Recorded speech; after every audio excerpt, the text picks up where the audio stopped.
11 days. That is all it would have taken. 11 days of walking from Mount Sinai to the Promised Land.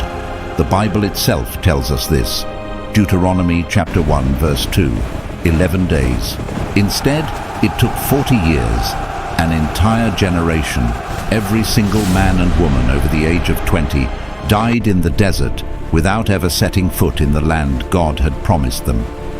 Their bones were scattered across the sand of the Sinai, from one end of the wilderness to the other.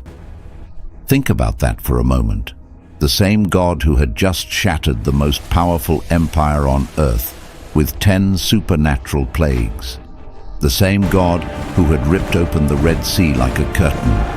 The same God who was feeding millions of people every morning with bread that fell from the sky. That God looked at his own people and said, "You will not enter. You will wander. You will die out here." Why?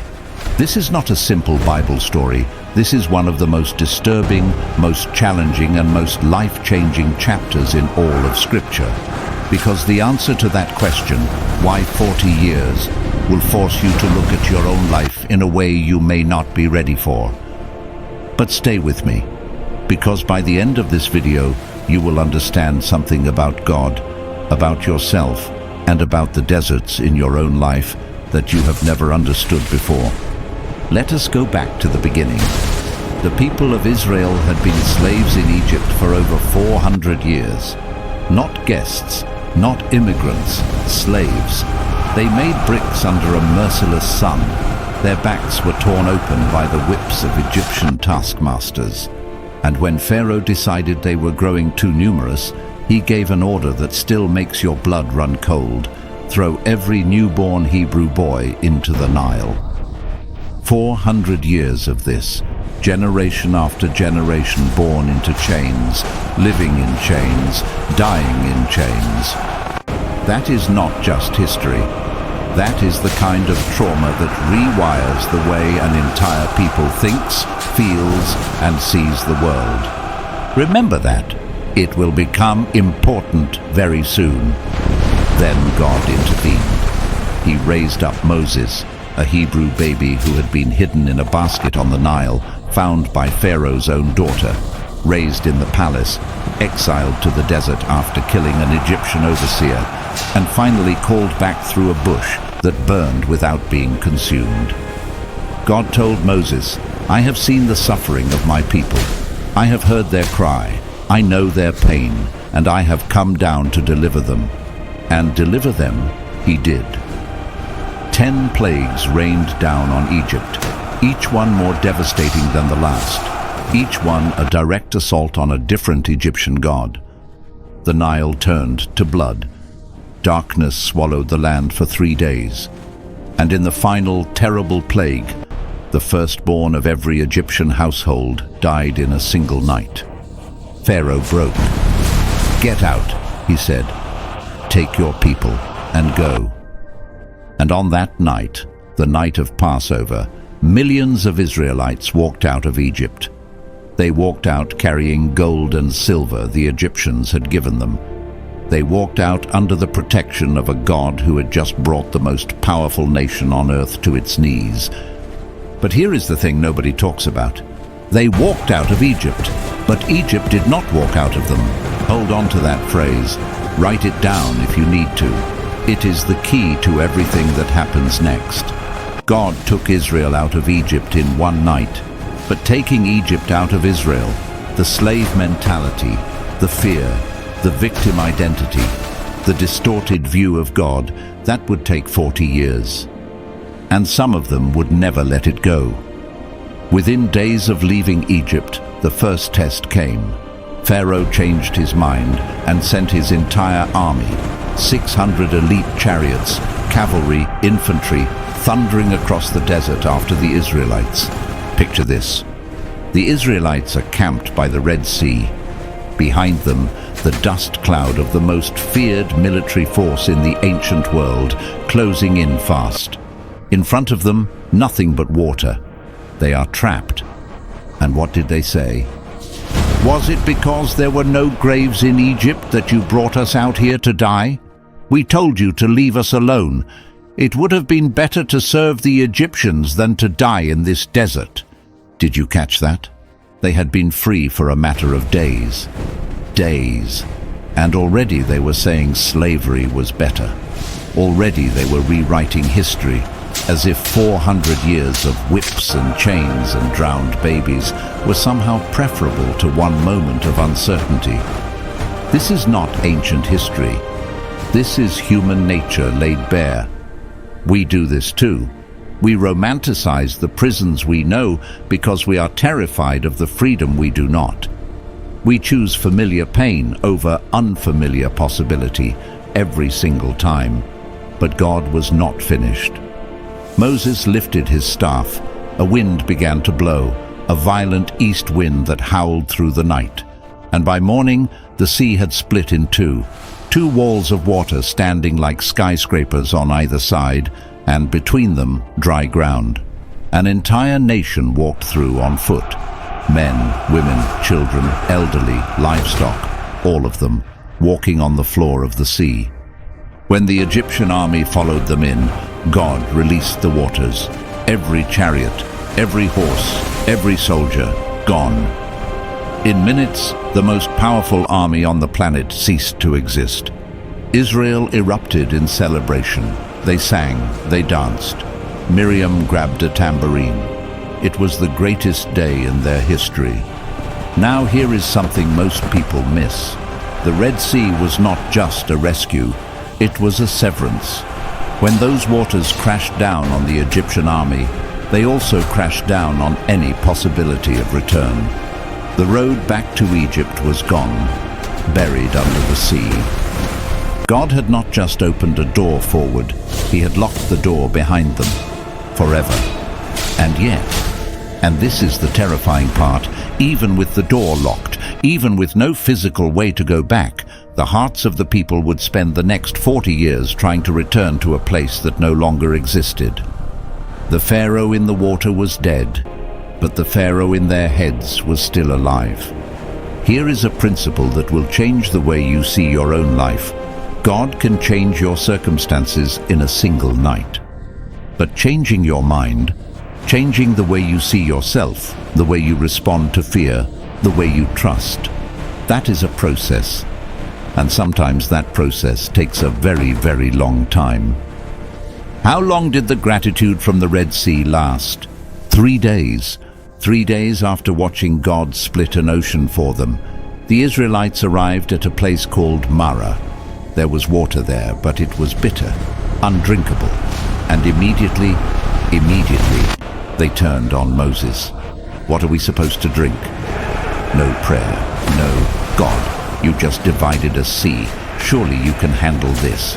Nothing, just complaints, just accusations. God responded with grace. He showed Moses a piece of wood to throw into the water, and it became sweet. Crisis solved. Lesson offered. But was the lesson learned? A month and a half later, the grumbling erupted again, this time about food, and the words they used are shocking. If only we had died in Egypt. At least there we sat around pots of meat and ate all the food we wanted. You have brought us into this desert to starve us to death. Listen to what they are doing. They are romanticizing slavery. They are talking about the pots of meat in Egypt as if they had been dining at Pharaoh's table. They were slaves. Slaves do not sit around pots of meat. But the human mind has an incredible ability to rewrite the past when the present is uncomfortable. And here is where it gets personal. How many of us do the same thing? How many of us look back at a toxic relationship, a dead-end job, a destructive habit and think, at least I knew what to expect? How many of us would rather go back to a familiar cage than walk into an unfamiliar freedom? God could have responded with anger. Instead, he responded with bread. That evening, flocks of quail covered the camp, and the next morning, when the dew lifted, the ground was covered with something no one had ever seen before. A thin, white, flake-like substance, sweet like honey wafers. Manhu? The people asked. What is this? And so it was called manna, bread from heaven. Every morning for 40 years, manna appeared on the ground. Every family gathered just enough for that day. If you tried to hoard it overnight, it rotted and filled with worms. If you gathered too much, you ended up with only what you needed. If you gathered too little, you still had enough. This was not just food. This was a daily masterclass in trust. Every single morning, you had to believe that God would provide again. You could not stockpile grace. You could not save up faith for a rainy day. You had to wake up, step out, and trust every single day. Moses himself later explained the deeper meaning. Deuteronomy chapter 8. He humbled you, causing you to hunger and then feeding you with manna, to teach you that man does not live on bread alone, but on every word that comes from the mouth of God. Think about what God was doing here. He was reprogramming an entire nation's understanding of provision. In Egypt, bread came from Pharaoh. You worked for it, you earned it. You depended on a human master for survival. In the desert, bread came from heaven. You did not earn it. You could not earn it. You woke up and it was there. God was systematically dismantling the slave economy in their minds and replacing it with a grace economy. You do not work for my love. You receive it. Every morning. Fresh. And here is something that should stop you in your tracks. When the Israelites tried to stockpile the manna, when they gathered extra and tried to save it overnight, it rotted, it filled with maggots, it stank. But on Friday, when God told them to gather double for the Sabbath, the extra portion stayed perfectly fresh. The same manna, the same conditions, different result. Why? Because obedience preserves what hoarding destroys. When God tells you to save, it lasts. When you try to save out of fear and distrust, it rots in your hands. Thousands of years later, when the devil tempted Jesus in the wilderness, what did Jesus say? The exact same words from Deuteronomy. Man does not live on bread alone. The manna was not just provision for Israel. It was a prophecy pointing to something, someone far greater. Jesus himself would later say, I am the bread of life. Your ancestors ate the manna in the wilderness, and they died. But here is the bread that comes down from heaven, so that anyone may eat of it and not die. The manna was always pointing to him. But the complaints did not stop. At Rephidim, they quarreled again over water. Moses cried out to God, What am I supposed to do with these people? They are about to stone me. God told Moses to strike a rock with his staff. Water poured out. Another miracle. Another complaint resolved. Another lesson ignored. Then came Amalek, Israel's first battle as a free people, and it taught something that every one of us needs to hear. While Joshua fought on the plain below, Moses stood on a hilltop with his arms raised to heaven. When his arms were up, Israel won. When his arms dropped from exhaustion, Amalek won.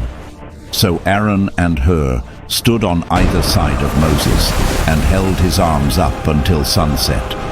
Victory did not depend on the size of the army. It depended on the posture of the leader and the support of the community.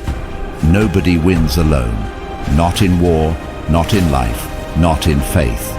Now we come to Sinai. And here, the story takes a turn that will determine everything. 3 months after leaving Egypt, the people arrived at the foot of Mount Sinai. The mountain shook. Smoke poured from its peak like a furnace. Lightning split the sky. A trumpet blast, not from human hands, grew louder and louder until the entire camp was trembling. And God spoke, out loud, to an entire nation. He gave them the 10 Commandments. And notice how he began. Not with a demand, with a reminder. I am the Lord your God, who brought you out of Egypt, out of the land of slavery. First grace, then law. First the rescue, then the response. This is always God's pattern. He does not say, obey me so I will save you. He says, I have already saved you. Now here is how to live." Moses then climbed the mountain to receive the stone tablets and detailed instructions for the tabernacle, the sacred tent where God would physically dwell among his people. He was gone for 40 days. And in those 40 days, everything fell apart. The people went to Aaron, Moses' own brother, the high priest, and said, "Make us gods. This Moses who brought us out of Egypt, who knows what happened to him?" And Aaron, in what might be the most staggering act of leadership failure in the entire Bible, collected their gold earrings and melted them into a golden calf, a statue, an idol. And the people danced around it and declared, "These are your gods, Israel, who brought you out of Egypt." Stop. Just stop and think about what is happening here. These people had seen the 10 plagues with their own eyes. They had walked through the Red Sea on dry ground. They were eating supernatural bread every morning.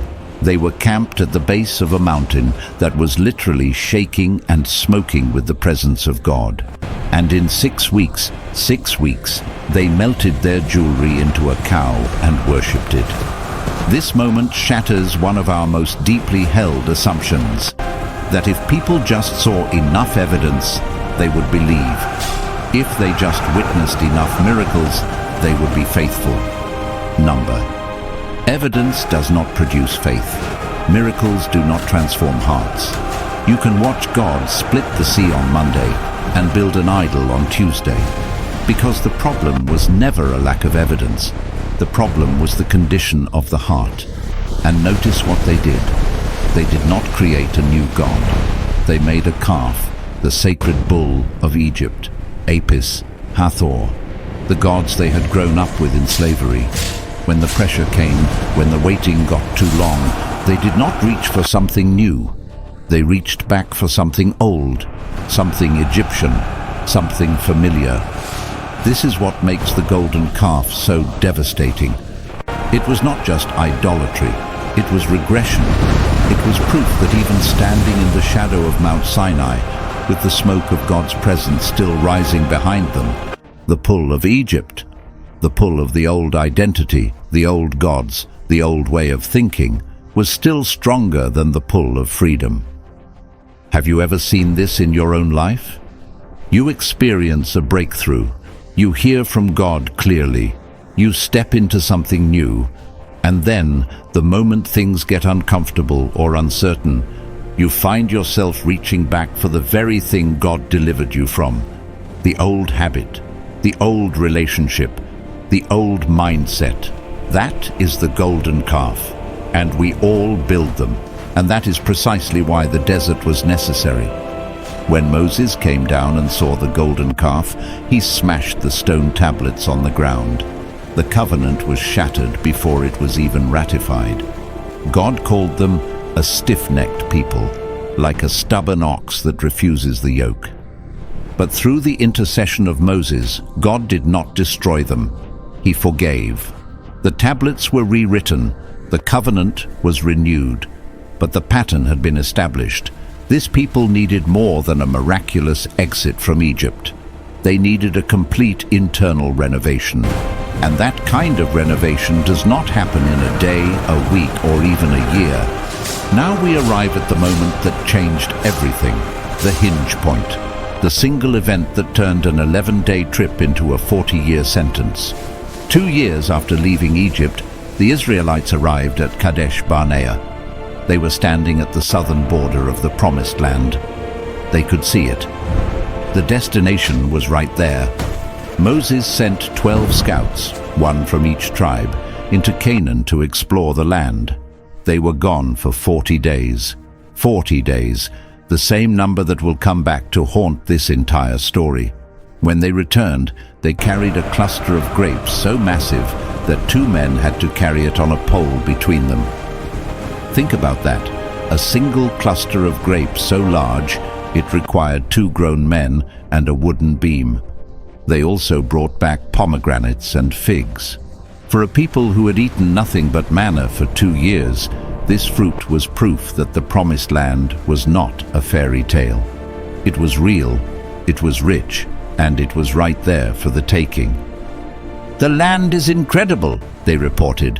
"It flows with milk and honey." But then came the word that destroyed a generation. However, the people who live there are powerful. The cities are fortified. And we saw the descendants of Anak, the giants. Now here is something I need you to notice. All 12 scouts agreed that the land was good. Every single one of them saw the grapes, the milk, the honey. The facts were not in dispute. What divided them was not what they saw. It was how they interpreted what they saw. 10 scouts looked at the evidence and saw defeat. 2 looked at the same evidence and saw victory. Same land, same giants, same God. Completely different conclusions. Because the difference was never in the data. It was in the lens. And the lens was shaped by identity. 10 of the 12 scouts said something that reveals the depths of their broken sense of self. We seemed like grasshoppers in our own eyes, and we looked the same to them. Grasshoppers. After everything God had done, they looked at themselves and saw insects. This was not a military assessment. This was an identity crisis. They did not say, "The giants are too strong for God." They said, "We are too small." 400 years of slavery had convinced them that they were nothing. And no amount of miracles had been enough to change that conviction. Only 2 scouts, Joshua and Caleb, saw it differently. "The land is exceedingly good," they said. "If the Lord is pleased with us, He will lead us in and give it to us. Do not be afraid. Their protection is gone, and the Lord is with us." The people's response. They wanted to stone Joshua and Caleb. They wanted to kill the only 2 men telling the truth. And then they said the words that sealed their fate. "Let us choose a leader and go back to Egypt." Back to Egypt. After the plagues. After the Red Sea. After the manna. After the voice of God from the mountain. They wanted to elect a new leader and march back into slavery. And that is when God spoke. "How long will these people treat me with contempt? How long will they refuse to believe in me in spite of all the signs I have performed among them?" That is not the voice of an angry tyrant. That is the voice of a heartbroken father. How long? How many seas do I have to split? How many miracles do I have to perform? How many mornings of bread from heaven before you trust me? And then came the sentence. "Not one of those who saw my glory and the signs I performed in Egypt and in the wilderness, but who disobeyed me and tested me 10 times. Not one of them will ever see the land I promised their ancestors. Your bodies will fall in this wilderness. Your children will wander for 40 years, 1 year for each of the 40 days the scouts explored the land. And you will know what it means to have me against you. 40 years, 1 year per day. The symmetry is devastating. But why? What was really behind this judgment? Let me go deep, because the surface level answer, God was punishing their disobedience, is true, but incomplete. There are layers here that most people never see. The first layer is the crisis of identity. Hundreds of years of slavery had not just broken their bodies. It had broken the way they saw themselves. They could not conquer a land because they could not see themselves as conquerors. They looked at giants and felt like grasshoppers. This was not cowardice in the traditional sense. This was a people so psychologically shattered by centuries of oppression that they literally could not imagine themselves as anything other than victims. And here is the uncomfortable application. How many of us are standing at the border of something God has promised us, a calling, a purpose, a breakthrough, and we will not step in because deep down we still see ourselves as grasshoppers. We still carry the identity that our past gave us instead of the identity that God has spoken over us. The desert was God's answer to that crisis. He could not remove the slave mentality from that generation. 400 years of programming was too deep. But he could raise a new generation, born in the wilderness, fed by heaven, guided by the cloud of God, that had never known slavery. A generation whose identity was not shaped by Pharaoh, but by God himself. The second layer is the danger of unbelief, and I need to be precise about this. Israel's sin was not ignorance. They were not punished for not knowing God. They were punished for knowing God, for having seen his power with their own eyes, and still choosing not to trust him. This is a sobering distinction. The most dangerous kind of unbelief is not the unbelief of someone who has never encountered God. It is the unbelief of someone who has encountered God repeatedly and still refuses to trust him. Is there an area of your life where you have seen God come through again and again, and yet you are still gripped by fear, still holding back, still saying, "But what about the giants?" That is the spirit of Kadesh Barnea, and it can cost you your promised land.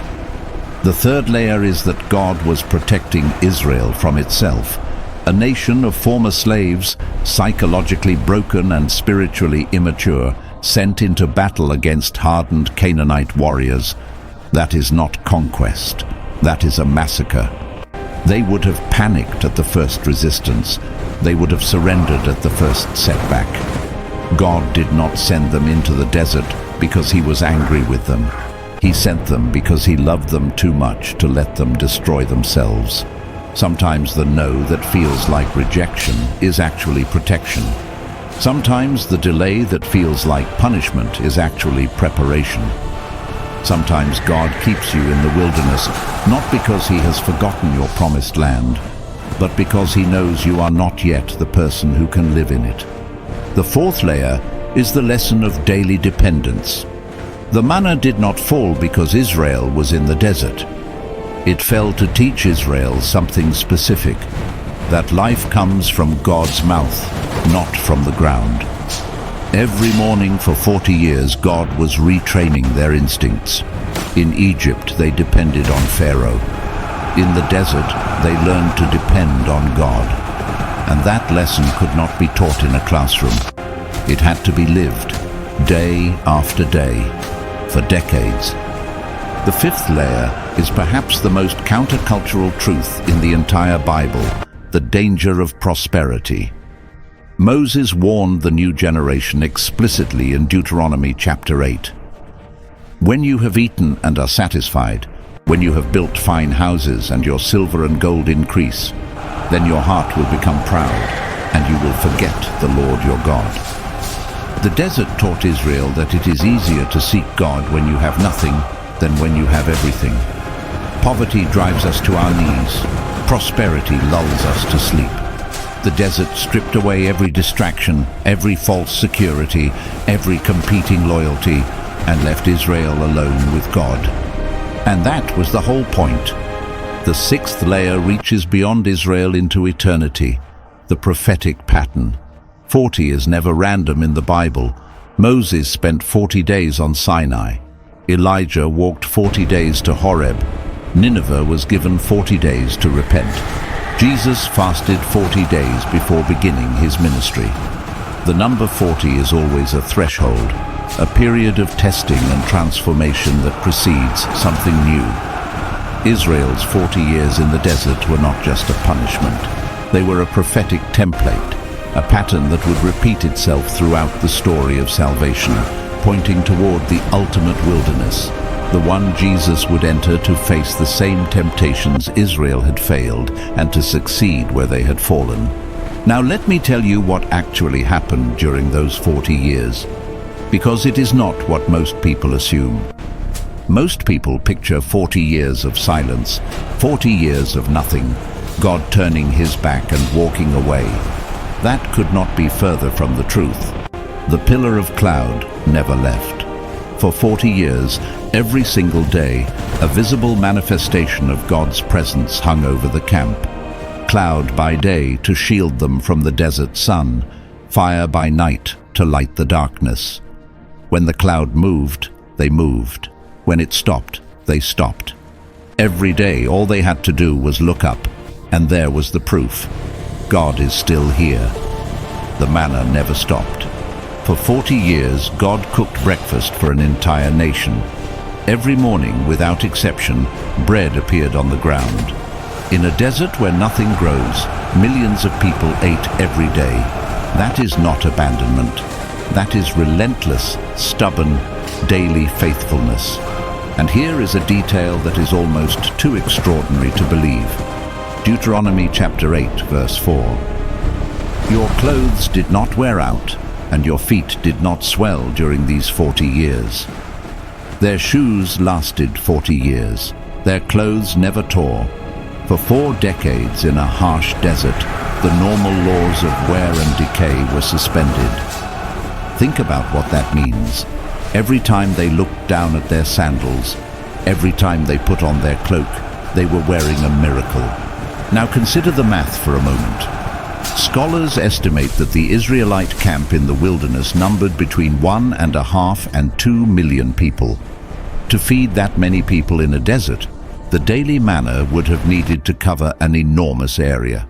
The logistical miracle alone, food, water, sanitation, organization for a moving city the size of modern Houston, is staggering. This was not a small band of nomads camping under the stars. This was one of the largest organized communities in the ancient world, sustained entirely by the hand of God, in a place where survival should have been impossible. And God did it every day, without fail, for 14,600 days in a row.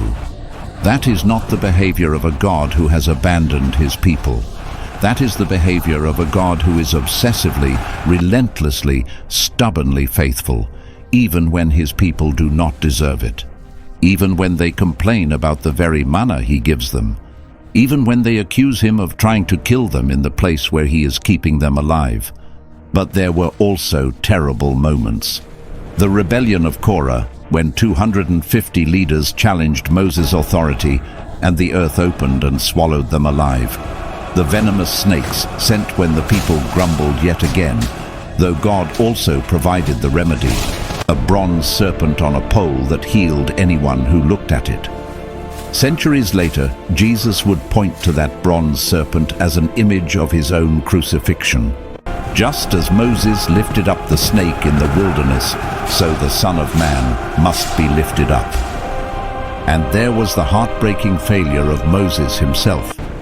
At Meribah, when the people demanded water yet again, God told Moses to speak to the rock. Instead, in a moment of exhaustion and rage, Moses struck the rock with his staff and shouted, "Listen, you rebels, must we bring you water out of this rock?" Water came out, but God said, "Because you did not trust me enough to honor me as holy before the Israelites, you will not bring this community into the land I give them." Moses, the man who had stood before Pharaoh, the man who had climbed Sinai and spoken with God face to face, the man who had interceded for the people again and again. Even he would not enter the promised land.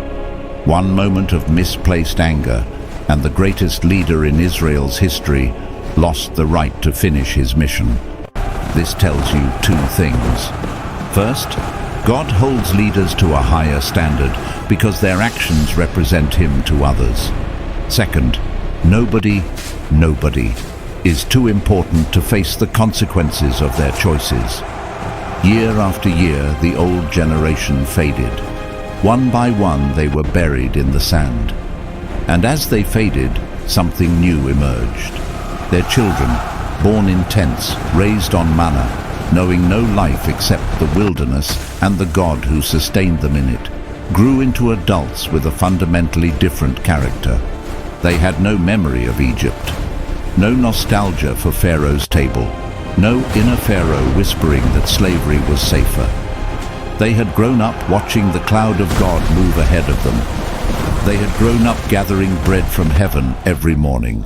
They had grown up knowing, in their bones, that every breath they took came from the hand of God. This was God's strategy all along.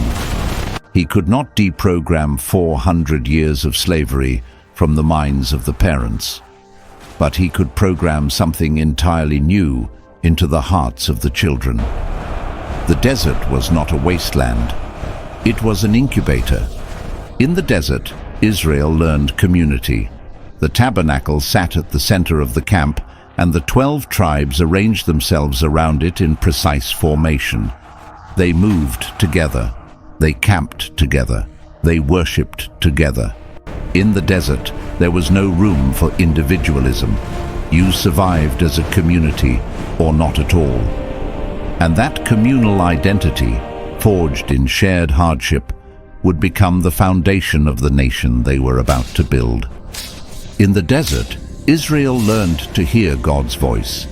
In Egypt, they were surrounded by noise, the gods of Egypt, the culture of Pharaoh, the values of an empire built on slavery. In the desert, all of that was stripped away. There was only silence, and in that silence, God spoke. The prophet Hosea, writing centuries later, captured this beautifully. I will lead her into the wilderness and speak tenderly to her heart. God uses the desert to speak, to make his voice the only voice. In the desert, Israel learned God's timing, and this may be the hardest lesson of all. We live in a world of instant everything, instant messages, instant answers, instant gratification. But God does not operate on our timeline. My thoughts are not your thoughts, neither are your ways my ways, he said through Isaiah. Sometimes the longest road is the only road that gets you there as the right person. Sometimes the delay is not a punishment. It is the preparation that makes the destination possible. 40 years later, the scene had completely changed. Moses stood on the plains of Moab, 120 years old, looking across the Jordan River at the land of Canaan. The generation that had left Egypt was gone, every last one of them buried in the desert, exactly as God had said. Standing before Moses now was a new people, hardened by the wilderness, shaped by dependence on God, ready. Moses delivered his final words, the book of Deuteronomy, one of the most powerful speeches in human history. He reminded them of everything, the plagues, the sea, the manna, the golden calf, Kadesh Barnea, the 40 years, and he warned them, when the Lord your God gives you this land, do not say in your heart, it is because of my righteousness that God brought me in. It is not because of your merit. It is because of his promise and his grace. Then came the moment that breaks my heart every time I read it. God brought Moses to the top of Mount Nebo and showed him the entire promised land, north to south, east to west. Moses could see all of it. The rolling hills of Galilee, the forests of Lebanon, the Dead Sea shimmering in the distance, the Jordan Valley green and lush below him. 40 years of walking, and there it was. Everything he had worked for, everything he had suffered for, everything he had believed for, but he could not step into it. Imagine standing on a mountaintop and seeing the fulfillment of your life's purpose spread out before you like a painting, and knowing that your feet will never touch it. Imagine leading millions of people through the worst conditions imaginable for 40 years and then being told, this is as far as you go. The Bible says Moses' eyes were not weak and his strength was not gone. He was not dying of old age or illness. He was as strong as ever. But God said, it is time, and Moses obeyed. One last time, he obeyed. The greatest leader in Israel's history died there, on the mountain, with the promised land filling his vision, and God buried him, personally, in a grave that no one has ever found, as if God himself wanted to say, this one is mine. Israel mourned Moses for 30 days, and then it was time to move. Leadership passed to Joshua, one of the two faithful scouts, the man who, 40 years earlier, had stood at Kadesh Barnea and said, we can do this, God is with us. For 40 years, Joshua had waited for this moment, and now it had come. God's words to Joshua echo through the centuries. Be strong and courageous. Do not be afraid. Do not be discouraged. For the Lord your God will be with you wherever you go. When Joshua led the people to the Jordan River, it parted, just as the Red Sea had 40 years before. The new generation walked through on dry ground, just as their parents had. But this time, they did not look back. The manna stopped the very next day. For 40 years, bread had fallen from the sky. And then, without warning, it ceased, because they no longer needed it. They were in the land. The time of preparation was over. The time of possession had begun. And this new generation did what their parents had been too afraid to do. They fought. They conquered.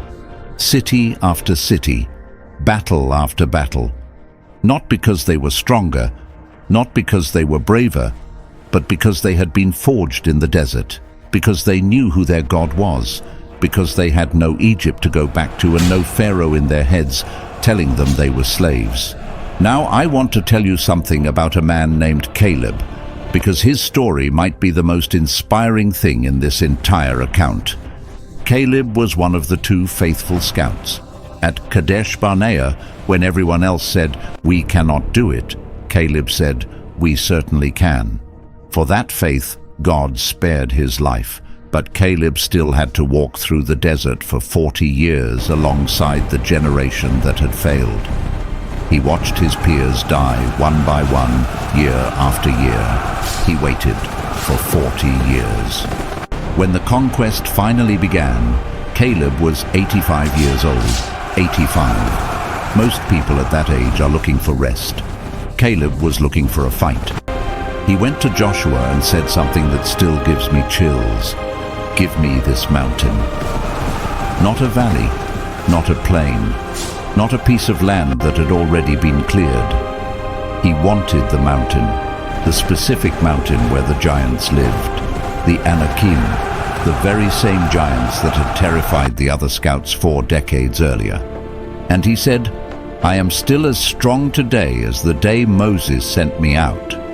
My strength now is as my strength was then, for war and for going and coming." 40 years of desert did not weaken Caleb. They forged him. While the faithless generation saw those years as a death sentence, Caleb saw them as training. Same desert, same years, completely different outcome, because the difference was never in the desert. The difference was in the heart.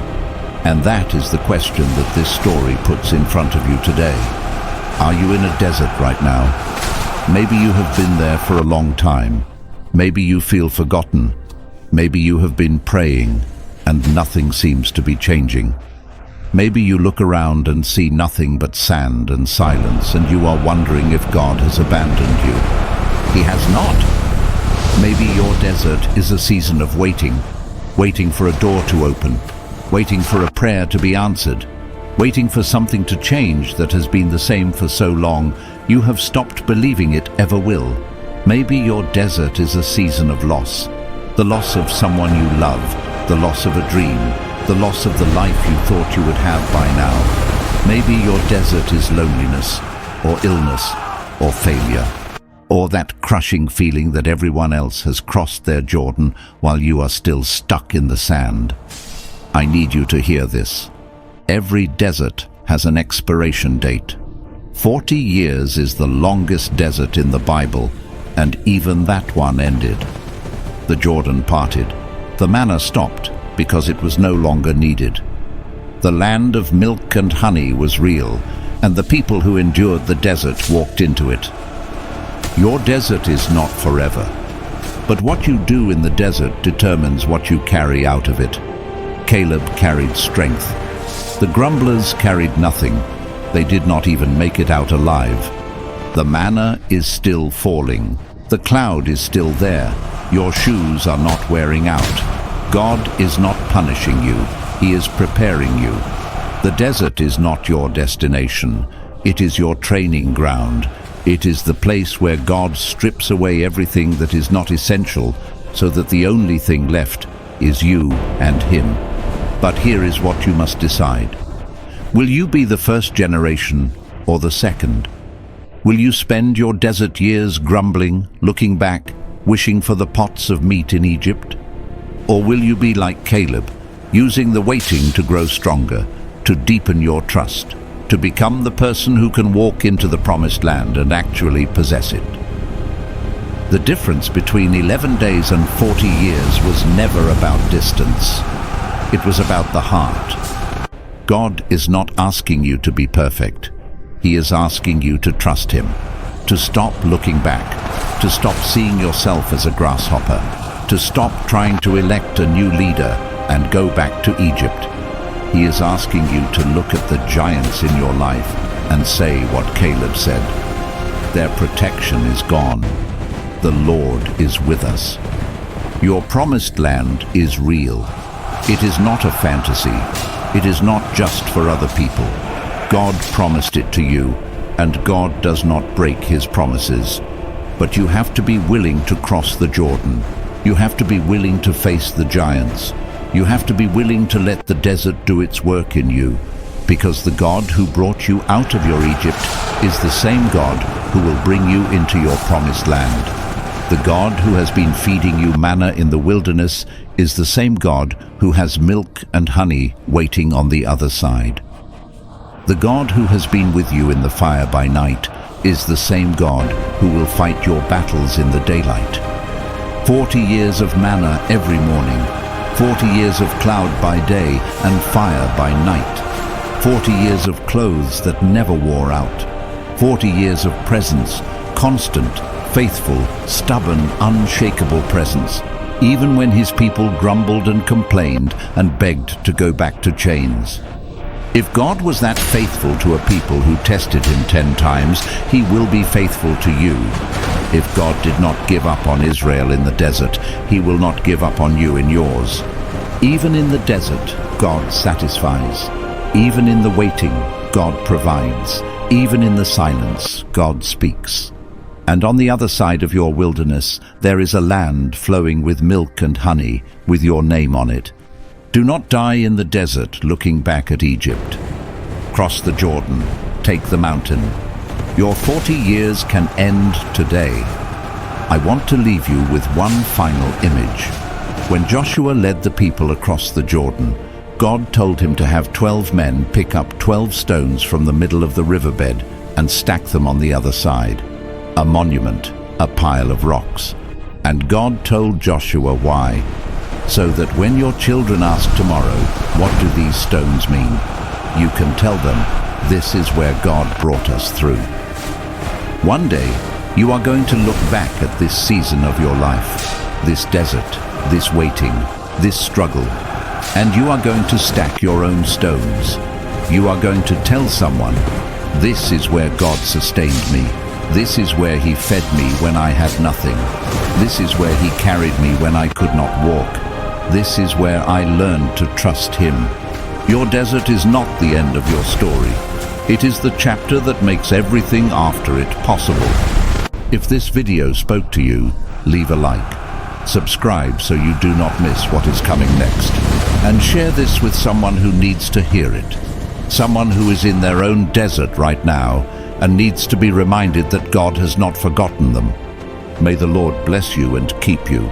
May the Lord make His face shine upon you and be gracious to you. May the Lord turn His face toward you and give you peace. See you in the next video.